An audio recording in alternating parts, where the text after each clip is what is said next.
이른바 윤석열 엑스파일을 놓고 논란이 계속 커지고 있습니다. 누가 왜 만들었는지를 두고도 정치권에서는 공방이 가열되고 있는데요. 최영일 시사평론가와 함께 살펴보도록 하겠습니다. 어서 오십시오. 안녕하세요. 네. 야권의 가장 유력한 주자니까 여권이 만들었겠지. 네. 여당에게 이제 화살을 겨누기도 하는데 여당 입장에서는 지난번 인사청문회 때 윤석열 전 검찰총장 당시 후보를 낱낱이 파헤치겠다면서 공격한 건 야당이니까 맞습니다. 야당이 쌓아놓은 거 갖고 만들었겠지 이렇게 네. 되는데 한번 그 공방을 좀 들어보고 네, 예. 좋습니다. 엑스파일 네. 대표님이 받으신 겁니까? 아니 엑스파일 없어요. 뭐 이렇게 차곡차곡 쌓인다고 하셨잖아요. 이게 검증 자료를 쌓고 있다 이런 말씀을 드린 거고요. 그동안 검찰총장 인사 검증 과정에서 야당 내부에서 여러 가지 자료를 정리했을 걸로 추측이 됩니다. 아마 홍준표 후보께서 가장 정확히 잘 알고 있을 것이다. 검찰의 후배고 지난 여름에 무엇을 한지 다 알고 있는 분이 홍준표 후보이기 때문에 제가 볼 때는 불법 사찰 가능성이 높아요. 전체는 아니고 한 6페이지 정도가를 봤어요. 네.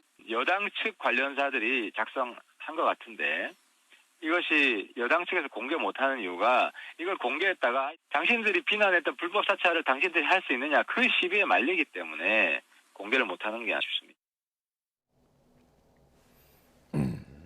자료를 계속 쌓아놓으면 그게 파일 아닙니까? 맞습니다. 의미가 좀 애매하긴 한데 네. 아무튼 민주당은 만들진 않았다. 따로 저렇게 문건을 하는 얘기인 것 같고 그리고 근데 갑자기 홍준표 전 대표가 소환이 됐죠. 소환이 됐어요. 예, 지금 의문의 소환이 됐습니다. 근데 또 네. 홍준표 대표는 본 적도 화살을. 없다고 하는데 또 네. 공격은 윤석열 그렇죠. 전 총장을 공격한단 말이죠. 지금 이 아주 재밌는 게 전 예. 국민 중에 엑스파일의 내용을 아는 사람은 지금 없습니다. 여러 가지 버전이라고 돌아다니곤 있는데 대부분 다 가짜 뉴스. 예. 이게 또 이제 사설 정보지 내용 같은 것들이 이제 흘러다니고 있는 거고요. 지금 장성철 소장이 얘기한 원본 엑스파일은 과연 무엇이냐?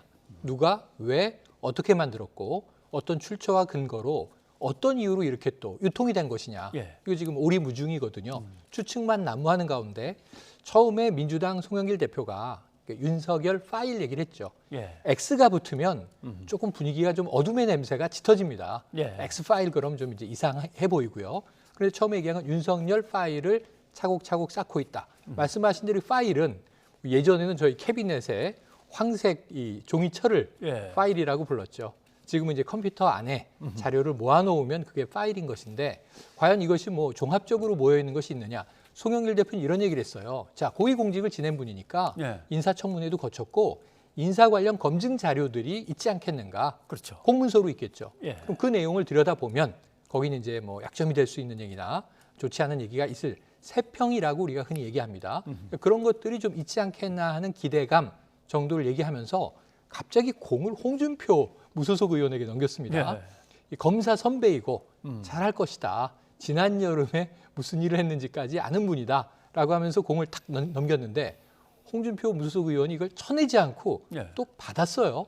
제가 좀 특이하게 보는 건 그 대목입니다. 그러니까 이 받았는데 송영길 대표를 비난한 게 아니라 여야 간에 이제 복당을 지금 앞두고 있지 않습니까? 예. 그런데 이 공을 그대로 받아서 나는 엑스파일 모른다라고 일단 본인의 입장은 정리하고 하지만 문제는 윤석열 전 총장이다. 사찰을 그동안 주도해온 사람이 불법 사찰 운운할 자격이 있느냐라고 이야기하면서 결국 이 내용은 윤 전 총장에 대한 검증이니 본인이 답해야 한다. 이렇게 이야기를 했단 말이에요. 그래서 이게 지금 아주 묘하게 돌아가고 있습니다. 이 화살은 윤 전 총장에게. 그런데 또 다른 검사 선배인 황교안 전 대표도 이제 소환이 되게 되죠. 예. 근데 묘한 것은 윤석열 전 검찰총장 입장에서는 참 난감합니다. 네. 공개를 누군가가 하면 그건 이렇고 그건 이렇다 해명을 할 텐데 있다고만 하고 공개를 안 해버리면 뭐 무슨 내용인지 짐작할 수는 있는 거지만 자기가 먼저 아마도 거기에 이런 내용이 있을 텐데 그렇죠. 이건 이렇습니다라고 해명할 수도 없는 거고. 네, 맞습니다. 또 하나 문제는 이걸 놓고서 당내에서 대권 주자들끼리 서로 편이 갈려서 어떤 사람은 윤 총장을 보호하려고 그러고 어떤 사람은 공격하려고 은근히 이러면 이제 난감해지는 거죠. 그런데 또 김재원 의원도 그런 케이스입니다. 여권을 이제 정부 기관이나 여권을 이제 지목하는 사람이 있는가 하면 또 김재원 의원은 그럴 가능성은 또 없다고 한단 말이죠. 네, 맞습니다. 왜냐하면은 이 내용을 보면 여러 가지 숫자들, 그러니까 돈의 흐름 이런 것들이 이제 기록돼 있다는 대목이 있는 것 같습니다. 예. 김재원 최고위원은 장성철 소장이 준다고 연락했더니 안 받겠다고 했다. 이런 얘기까지 했단 말이에요. 그럼 내용을 모르는 줄 알았는데 지금 내용 일부도 언급이 됐습니다. 그러면서 장모가 자금 거래한 내용도 나와 있다고 예. 한다. 자, 수사 기록에 보면 자금 다 나오는데 이걸 무슨 기관에서 만들겠느냐. 이거는 이제 보도된 것과 흘러나온 정보들을 정리만 해도 만들 수 있다. 근데 또 다른 얘기도 했어요. 적진에서 만든 폭탄을 들고 들어와서 네. 아군 진지에서 수류탄 터트린 격이다. 이런 네. 얘기도 해서 지금 딱히 이 X파일의 출처가 연지 얀지를 단정짓진 않았지만 알고 보니 내용이 그렇게 깊이 있는 수준은 아니다. 이렇게 네. 판단을 한 것 같습니다. 그런데 문제는 김재원 최고위원은 아마 이게 내부에서 반윤석열 라인, 다른 대권 주자 캠프일 수 있겠죠. 예를 예. 들면 그런 쪽에서 일종의 윤석열 흠집내기로 벌어지고 있는 일이 아닌가라는 이제 의심의 눈초리를 지금 조금 드러냈고요. 예. 이런 상황에서 지금 야권 내부는 좀 자중질환 양상인데 서로 이전 투구를 하고 할 수 있겠습니다. 물고 물리는 대권 주자 간의 입장이 예. 조금 복잡해지고 있습니다. 기관에서 만든 것 같지는 않다. 김재원 최고는 그렇게 얘기를 하지만 네. 또 야권 내부에서 서로 경쟁하면서 흠집내기 하려고 하는 게 아닐까라고 했는데 거기에 검찰이 갑자기 끼어들어서 네. 특수통이 있고 공안통들이 그렇죠. 있는데 두 세력 간의 격돌 아니냐 이렇게 했는데 한번 잠깐 들어보시죠. 네. 그 내용 참 예. 출처가 어딘가를 하다 보니까 뭐 야권 의원들은 여당 쪽을 의심하지만 오히려 다른 쪽일 수도 있다라는 가능성을 그 보도가 언급을 하면서 우리 대표님도 그러니까 거론을 했거든요. 어떤 말씀 주시겠습니까? 이제 뭐 대선에 나오겠다고 하고 이래 하니까 막 검증의 시간이 시작된 것 같습니다. 말도 안 되는 얘기고요. 예. 공안통이라고 그래서 뭐 특수통을 미워하지 않습니다. 서로 돕는 관계고. 예. 그리고 검찰이 상당히 최근에 공격을 받으면서 네. 윤석열 전 총장을 중심으로 똘똘 뭉쳐 있었기 때문에 네. 특수통과 공안통이 서로 대결을 벌인다는 건 좀 그림이 잘 안 그려지긴 하는데 네. 근데 황교안 대표의 발언도 묘합니다. 묘하죠. 그렇죠? 그럴 리가 있나요?라고 네. 하면서 해명은 하셔야 그렇죠. 뭐 이렇게. 그러니까 이게 세 가지입니다. 근데 이게 본인이 엑스파일의 배후설이라고 지목이 되면 다 이게 언짢지 않겠습니까? 그렇죠. 내가 그럼 뭐 공작의 주체란 말이냐 이렇게 화를 내실 법도 한데 지목된 분들이 다 조금 기분이 언짢지가 않아요. 하실 말씀이 많았던 분들이었던 것 같습니다. 제가 보기엔. 네. 첫 번째, 나는 아니다. 말도 안 되는 소리다. 이렇게 부인을 하지만 그 다음 이야기는 뭐냐 하면은 검찰 조직 내부에 본인은 공안통 출신이죠. 황교안 전 대표. 윤석열 전 총장 특수통 출신. 그렇죠. 전형적입니다. 예. 근데 이 둘이 서로 미워하는 관계 아니다. 돕고 협력하는 관계다. 공동의 목적을 위해서 결국은 범죄의 뿌리를 뽑는 거 아니냐. 이런 이제 검찰을 또 이제 칭찬하는 좋은 얘기를 하고 나서 마지막에는 하지만 윤 전 총장의 검증의 시간이 온 것이니까 본인이 해명하고 돌파해야 한다라는 취지의 권언을 해요. 지금 이게 홍준표 이 무소속 의원과 비슷하게 맞닿아 있는 대목인데 예. 검사 출신들이 자, 검찰 조직은 좀 보호하는 이야기, 예. 내부의 흠결을 밖으로 드러내지 않으려고 하지만 결국은 윤 전 총장이 오롯이 이거 감당해서 돌파해야 한다라는 얘기를 하고 있거든요. 그러면서 이제 화살은 모두 다 윤 전 총장에게 날아가고 있다. 예. 지금 이제 다 야권 이 잠재적인 대선 주자들입니다. 그러면 국민의힘의 지도부 입장에서는 이걸 네. 어떻게든 빨리 정리를 하면서 국민의힘 중심으로 해서 야권을 갖다 끌어안아야 되는데 그렇죠. 상황이 참 애매해졌습니다. 뭐라고 하자니 입당을 아직도 안 했는데 안 뭐 했죠. 적극 나설 수도 없고 말이죠. 이준석 대표 입장이죠. 이준석 대표 입장은 당 대표이기 때문에 공식적인 이야기를 주로 할 수밖에 없는데 예. 문제는 이제 저거 사실이 아닐 것이다라는 개인의 입장도 초기엔 밝혔어요. 네. 그런데 지금은 당내 인사로 분류되지 않기 때문에 당 차원에서 공식적인 대응은 할 수 없다. 그럴 계획이 없다. 이런 얘기를 했고요.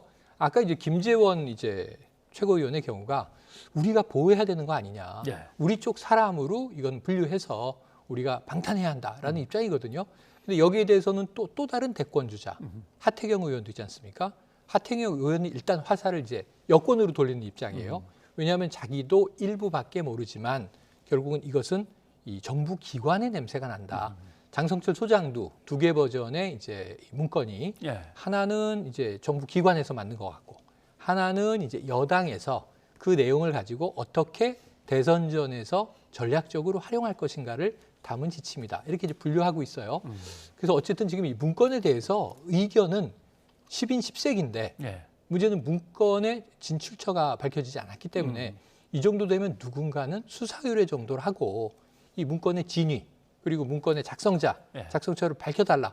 그리고 이게 만약 국가기관이면요, 야당이 이렇게 있지 않습니다. 그렇죠. 보통 어떻게 나오냐면 국정조사 특검을 요구하는 게 아주 일반적인 거거든요. 사찰한 거 아니에요. 만약에 국가기관이 했다고 하면은.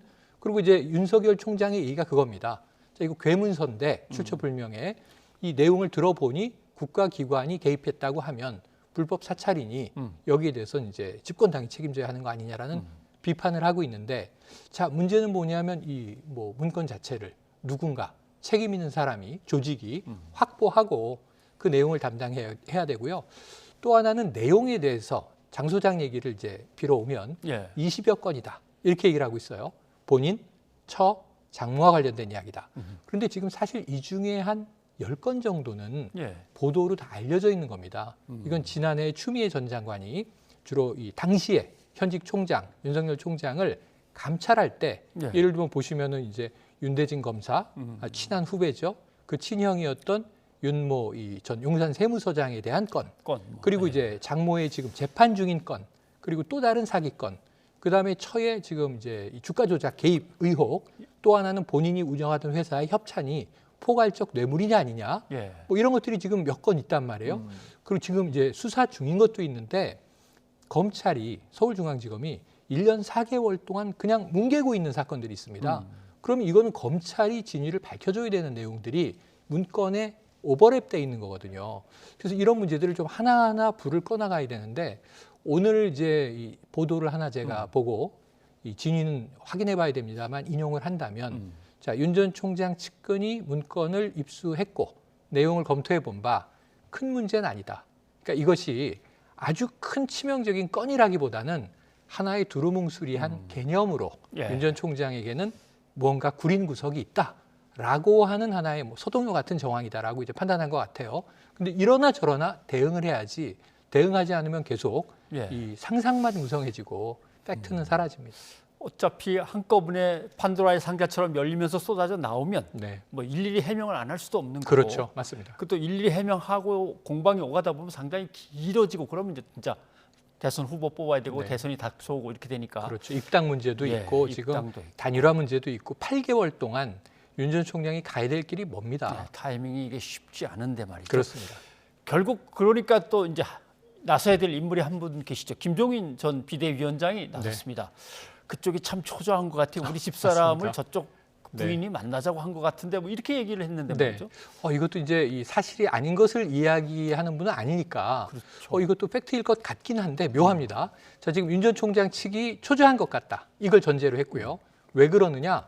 윤 전 총장이 김종인 전 그럼 비대위원장에게 전화가 올 법도 한데 예. 직접 전화 온 게 아니라 윤 전 총장의 부인이 우리 아내 김미경 교수죠. 예. 연락을 해서 만나고 싶어 한다. 그럼 우선은 이제 부인들끼리 만나고 싶어 한다는 얘기를 탁 흘린 거예요.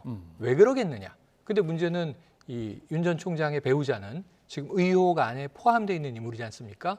그러니까 여러 가지 뭐 이 정치권의 조언이 필요한 것인지 예.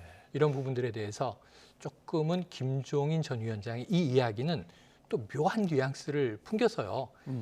지금 참 여러 가지 느낌이 그렇죠. 솔솔 풍겨 올라오긴 하는데 이걸 다 모아서 결국 얘기를 하다 보면은 네. 이동훈 전 대변인 지금 네. 그만뒀습니다만 맞습니다. 27일 날 출마 선언할 겁니다라고 기자들한테 한번 얘기를 했었는데 네.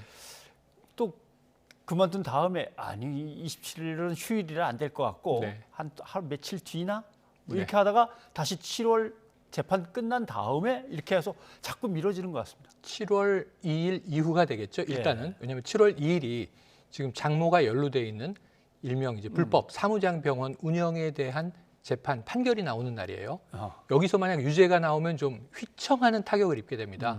왜냐하면 이제 본인이 직접 육성으로 한 말이 아니라 정진석 의원을 통해서 전언되긴 했지만 내가 10원 한 장, 우리 장모가 10원 한 장 다른 사람에게 민폐를 끼친 적이 없다. 그런데 만약에 사기가 돼버리면 이건 민폐도 큰 민폐가 아닐 수 없는 것이죠. 여기에 대해서 이제 어떤 입장을 또 내야 하는 것이냐. 이게 지금 대선 선언보다 먼저 질문이 들어오게 생겼어요. 7월 초반으로 밀릴 가능성은 있는데 네. 또 재판 결과에 따라서 내놓는 메시지도 좀 달라질 수 있을 것 같고 가변적인 상황이 되고 있거든요. 그런데 중요한 건 장성철 소장의 조기 판단은 참 일리가 있었다 이런 생각이 드는 게 네. 지난 토요일에 SNS입니다만 20여 가지 의혹이 쏟아져 나오면 이거 대응하다가 시간 다 가버린다. 사실이든 아니든. 그래서 제가 보기에는 윤 전 총장은요. 조금 더 빠르게 움직여야 할 필요가 있습니다. 일단 출마 선언을 기다려 봐야 되고 네. 또 출마 선언에 입당을 언제 하겠다는 얘기가 들어 있는지 이것도 좀 봐야 되고요. 기다려야겠군요. 네. 예, 최영일 평론가 고맙습니다. 여기까지 고맙습니다. 듣겠습니다.